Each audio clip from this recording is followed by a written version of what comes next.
ఆంధ్రప్రదేశ్ లో ఇటీవల జరిగిన ఎంపీపీ జెడ్పీ ఉప ఎన్నికల్లో పార్టీ కోసం పనిచేసిన నేతలతో వైసీపీ అధినేత జగన్మోహన్ రెడ్డి ఇవాళ సమావేశం కానున్నారు. పార్టీ విజయానికి సహకరించిన ఎంపీటీసీలు జెడ్పీటీసీలను జగన్ స్వయంగా కలవనున్నారు. వీరితో ఇవాళ ప్రత్యేకంగా సమావేశమవుతున్నారు.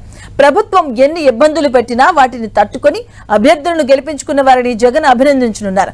ఈ సమావేశం ఇవాళ పార్టీ కేంద్ర కార్యాలయంలో జరగనుంది. ఈ సమావేశానికి బిఆర్ అంబేద్కర్ కోనసీమ, పశ్చిమ గోదావరి, ఎన్టీఆర్, బాపట్ల జిల్లాలోని 8 నియోజకవర్గాల్లోని కార్యకర్తలు హాజరు కానున్నారు. ఇక వైసీపీ ఎంపీటీసీ, జెడ్పీటీసీ సభ్యులు, పార్టీ మండల అధ్యక్షులతో పాటు కోఆప్షన్ సభ్యులు హాజరవుతారు. ఇటీవల స్థానిక సంస్థల ఉప ఎన్నికల్లో చోటు చేసుకున్న ప్రజాస్వామిక పరిణామాలు చర్చించడంతో పాటు భవిష్యత్ కార్యాచరణపై సమావేశంలో జగన్ దిశానిర్దేశం చేస్తారు. ముఖ్యంగా కష్టకాలంలో పార్టీ కోసం అన్ని కష్టాలు ఎదుర్కొని నిలబడిన నాయకులు, ప్రజాప్రతినిధులకు మరింత స్ఫూర్తినిచ్చేలా ఈ సమావేశం నిర్వహిస్తున్నారు.